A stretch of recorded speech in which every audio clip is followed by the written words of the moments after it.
Bonjour, dans cette vidéo nous continuons avec la section 2.1 et nous allons parler de l'espace projectif en mécanique quantique, l'espace projectif d'un espace de Hilbert. Donc la remarque très importante de départ est que l'équation de Schrödinger que l'on a vue, cette équation-là, eh bien elle est linéaire par rapport au vecteur psi que l'on recherche.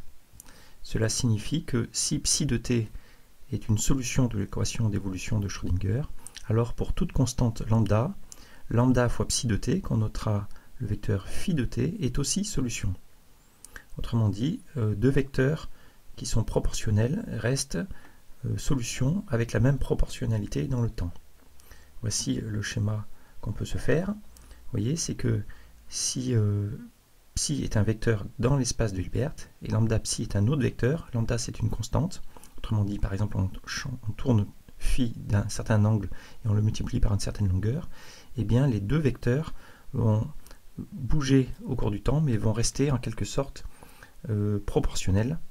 Donc ce qui va bouger réellement c'est le plan qu'on va noter crochet psi. Alors c'est cette idée qu'on veut introduire.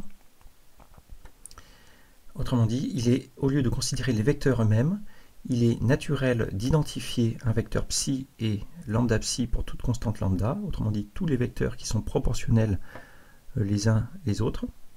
Et en les identifiant, on introduit une relation d'équivalence qu'on va noter équivalent, comme ça.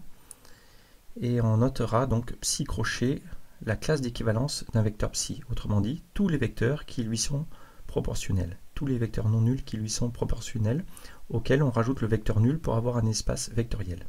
Donc, sur cette figure, si phi est un vecteur quelconque, lambda phi ressemble à ce vecteur, et bien ce qu'on appelle crochet phi, c'est l'ensemble des vecteurs, ça forme un plan. Vous voyez, le plan complexe, donc de dimension 1 complexe, et de dimension 2 réelle. Voici donc l'espace de tous les vecteurs qui seraient proportionnels à phi, auquel on rajoute le vecteur nul, parce que voilà, on disait que lambda devait être non nul. Et si on prend un autre vecteur psi qui n'est pas proportionnel à phi, il est dans une autre direction, il sort de ce plan. Et mu psi, par exemple, est un vecteur proportionnel à psi. Et de même, on considère tous les vecteurs qui sont proportionnels à psi avec une constante complexe mu quelconque. Et ça forme le plan. Alors on appelle ça la droite complexe, parce que c'est de dimension 1 complexe, le crochet psi. Voilà, donc sur cette figure, on a représenté comme ça deux droites complexes, crochet psi et crochet phi, qui sont des sous-ensembles de l'espace de Hilbert. Donc, comme c'est écrit, crochet psi forme un espace vectoriel de dimension 1 complexe, ce qu'on appelle une droite complexe, isomorphe à C, inclus dans l'espace de Hilbert, et qu'on notera aussi dans la suite F crochet psi, pour dire que c'est une fibre. Et voici, donc je commande d'abord l'image. Et bien, la façon de penser cet ensemble de classes d'équivalence, au lieu de le penser dans l'espace de Hilbert, on pense à chaque classe d'équivalence, donc à chaque ici droite complexe, crochet psi ou crochet phi, comme un point. Et l'ensemble de ces droites complexes, de ce qu'on appelle en physique un état quantique, l'ensemble de ces états quantiques forment un ensemble, ici représenté par cette boule. Cet ensemble, c'est ce qu'on va appeler l'espace projectif de l'espace de Hilbert. Donc l'espace projectif, c'est l'ensemble de ces classes d'équivalence. Et chaque fois qu'on s'intéresse à une classe d'équivalence, par exemple à crochet phi, eh bien on pense en fait qu'il s'agissait d'un ensemble de vecteurs. Crochet phi, on pense que en fait, c'était une droite complexe, autrement dit, ce plan réel de dimension 2. Et donc, à chaque point crochet phi de l'espace projectif est associé en réalité un espace vectoriel dans l'espace de Hilbert. Voilà. Et donc, ces deux figures sont équivalentes, c'est juste un point de vue. Ce point de vue, qu'on dit espace fibré, on voit l'espace de Hilbert comme un espace fibré au-dessus de l'espace projectif. Et donc, voici la définition précise. Donc l'ensemble des classes d'équivalence forme un ensemble qu'on appelle espace projectif de l'espace de Hilbert et noté P de H. Donc ça peut s'appliquer pour n'importe quel espace vectoriel, complexe ou réel, cette notion-là. On verra des exemples un peu plus loin. Et on note aussi F, c'est l'ensemble des couples crochet psi et tous les vecteurs psi qui vont avec. Et donc c'est cette vision-là, et ça forme un espace fibré complexe de rang 1 au-dessus de l'espace projectif. Ça veut dire qu'à chaque point de l'espace projectif en fait, est associé à un espace vectoriel de dimension 1 complexe, qui est l'ensemble des vecteurs psi possibles. Voilà, et cette vision de l'espace de Hilbert comme un espace fibré de rang 1 complexe au-dessus du projectif, c'est ce qu'on appelle l'espace fibré canonique. Le mot canonique en mathématiques signifie quelque chose de naturel qui existe naturellement. Il n'y a pas eu besoin de choix pour en parler. Il suffisait de regarder de près la situation, la réalité, et voilà, les choses sont comme elles sont. Donc, bien sûr, c'est cette vision d'espace fibré qui va nous intéresser. Alors, pourquoi c'est... Alors, première remarque, la situation est assez analogue à un espace fibré qu'on a déjà vu, qui était l'espace tangent à S2. Allons voir, en effet. Rappelez-vous, S2, la sphère S2 ici, c'est l'espace de base, et en chaque point X de l'espace S2, le plan tangent à la sphère, Tx de S2, c'est un plan qu'on attache au point X, et on pouvait voir cette situation de la façon suivante. Donc, on a l'espace de base, et à chaque X, on a un espace vectoriel de dimension 2 réelle, ou 1 complexe. Et bien, là, on a à peu près, vous voyez, la même figure. La différence, c'est que ce fibré, ici, en mécanique quantique, ce n'est pas le fibré tangent à l'espace projectif. Attention. Une autre remarque, c'est que si jamais l'espace de Hilbert quantique est de dimension finie, par exemple de dimension 2 comme pour le spin, plus généralement de dimension qu'on note n plus 1, complexe, eh bien vous voyez que l'espace projectif, ici en bas, la base, sera de dimension 1 de moins, donc sera seulement de dimension n, complexe. Et pour cette raison, l'espace projectif de l'espace Cn plus 1, donc n plus 1 nombre complexe, sera noté Pn, habituellement.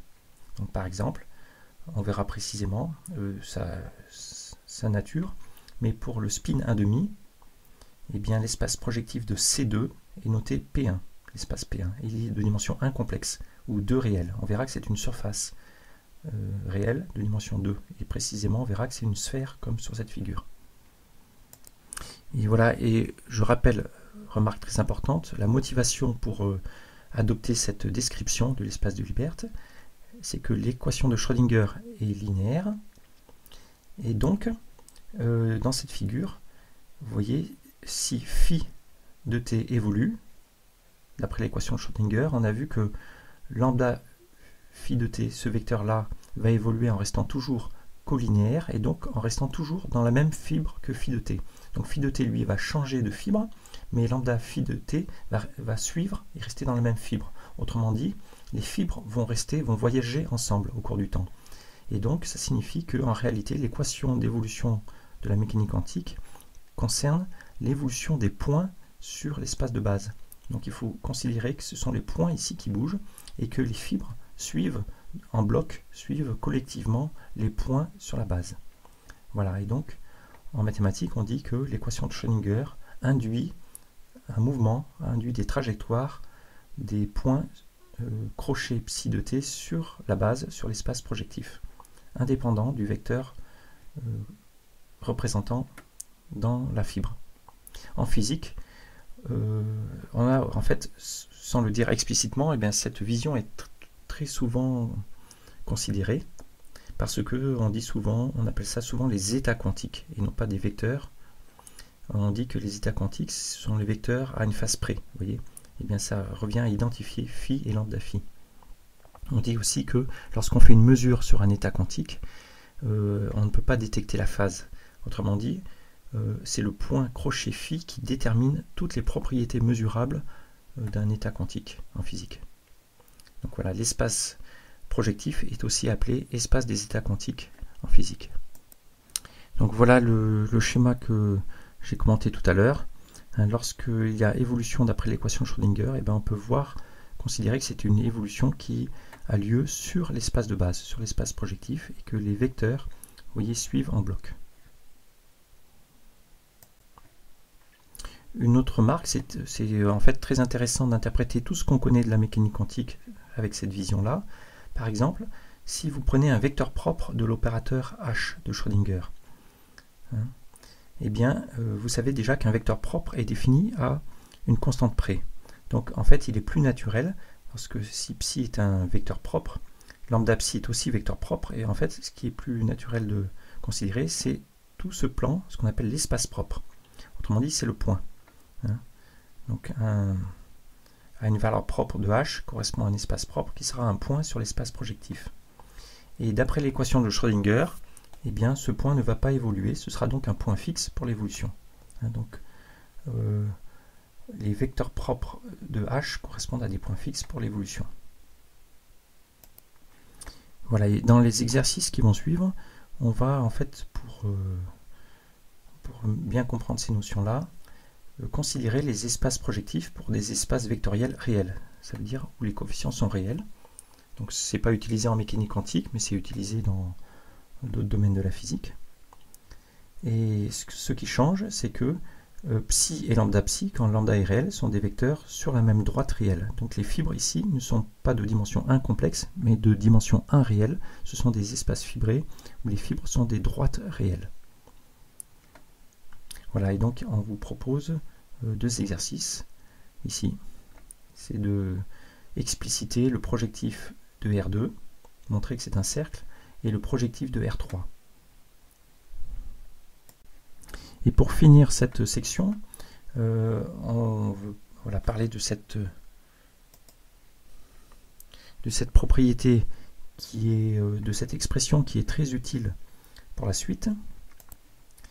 C'est que si on reprend cette figure, vous voyez, les fibres, une fibre, par exemple la fibre de phi, c'est cet espace vectoriel, crochet phi, qui est inclus dans l'espace de Hilbert. Or, dans l'espace de Hilbert, il y a un produit scalaire, et donc on peut, pour caractériser cet espace vectoriel crochet phi, on peut considérer le projecteur sur cet espace vectoriel, et plus précisément le projecteur orthogonal. Par exemple, prenant un vecteur psi qui est en dehors, on a envie de considérer sa composante sur cet espace vectoriel, donc qu'on obtient en le projetant. Donc on veut obtenir l'expression du projecteur. Voilà, et donc c'est intéressant d'exprimer ce projecteur, et voici le résultat. Donc si vous prenez un vecteur psi quelconque, non nul, et donc il définit crochet psi ou bien f crochet psi un sous-espace vectoriel de H, qui sont tous les vecteurs qui lui sont proportionnels, le projecteur sur cet espace vectoriel est donné par l'expression suivante. P de psi, c'est donc le vecteur psi. Ensuite, là, il y a la forme linéaire. Et là, divisé par le nombre réel qui est norme de psi carré. Et on remarque que cette expression est indépendante du choix de psi. Et donc, voilà, elle caractérise seulement l'espace vectoriel f de psi, parce que si vous remplacez psi par lambda psi de partout, vous voyez que le lambda ici va s'éliminer avec le lambda qui est ici, le lambda ici va s'éliminer avec celui-là. Alors, si on doit montrer que, alors ça c'est une propriété qui est connue des physiciens, mais redémontrons cette expression. Voilà, en d'autres termes, l'expression du projecteur est si on prend un vecteur phi quelconque, son projeté sur l'espace crochet psi est donné par cette expression qu'on applique à phi. Autrement dit, il faut faire le produit scalaire de psi avec phi, qui est écrit ici. On divise par psi psi, et ça, on l'applique au vecteur psi. Donc c'est le vecteur psi fois ce nombre. C'est donc un vecteur collinaire à psi. Vous voyez ? Alors voici la démonstration de cette expression. Alors tout d'abord, il faut vérifier d'abord que c'est un projecteur orthogonal. Donc pour caractériser que c'est un projecteur, on applique 2 fois l'opérateur. Donc si on applique 2 fois l'opérateur, vous voyez, il va apparaître ici psi scalaire psi, okay, qui va se simplifier avec celui d'en bas, et il va rester à gauche, à droite, il faut l'écrire, mais psi psi. Donc ça fait bien p carré égale p. Et ensuite, projecteur orthogonal, il faut vérifier que son adjoint est égal à lui-même, mais si on prend l'adjoint de cette expression, on a la même expression. Et dernier résultat, donc c'est un projecteur orthogonal, il faut vérifier que c'est celui que l'on recherche, autrement dit, qui projette sur l'espace f crochet psi. Mais en effet, l'image de ce projecteur, ce sont tous les vecteurs invariants. Et donc si un vecteur phi vérifie p phi égale phi, et ça va marcher. Ça va marcher si et seulement si phi est proportionnel à psi. En effet, au départ, vous partez de phi ici, et là, le résultat est un vecteur qui est engendré par psi. Donc il faut que phi et psi soient proportionnels.